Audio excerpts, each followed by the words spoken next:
Hello team, welcome to my top tips for Fall Guys episode 2. This time I've got 11 in 3 minutes. The first one we're going to start off with is Dizzying Heights. Now this is another one of those early stage games which is quite good but can get people out very easily. So I'm going to show you the quickest way that you can take. Now remember, with these routes you want to go with the arrows, but also you don't have to jump between them. You can just run, which keeps your momentum going and can get you out ahead of the pack. The next one is, as you want to come up to these balls, you want to do a dive. Now you don't want to do a jump dive, it's just a normal dive down by the corner of the ball, which should help keep your momentum going again. Next up, we've got Seesaw. Now this is another one of those levels that can come first or second, but I'll give you some of the best practices to make sure that you're not one of those eliminated.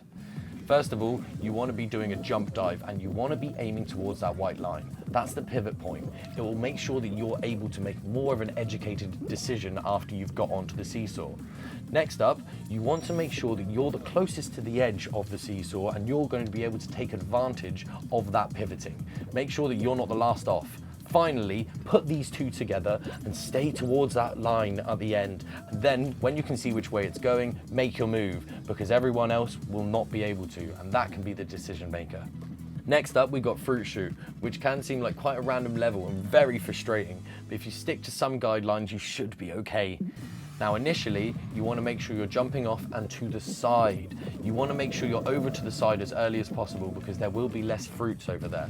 Now when you are over there, don't be afraid to do a little bit of dodging, because when you do get to that final platform, that isn't the be all and end all. There are still things that hit you, like this chocolate log.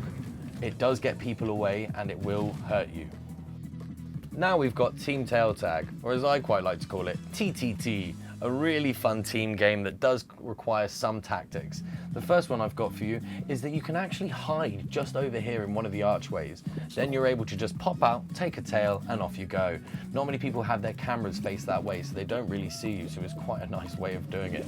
Now obviously, when you've got a tail, you want to keep it. So the best way of doing this is stick together. There is strength in numbers. And if there's more than one tail in the area, there's going to be more tails for them to grab. Those aren't yours.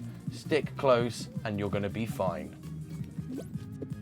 Finally, we've got the Royal Fumble. Now the Royal Fumble is obviously one of those finals that's very, very difficult to get past, and there's not much that I can tell you. But first of all, keep those names on. You need to be able to see where the people are running to. If you're able to see where they're going, you can cut them off.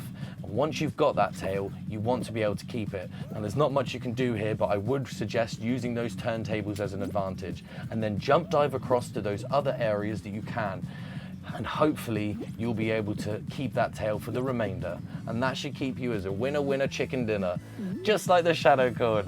Please like, share and subscribe, guys. It's been a pleasure. See you later.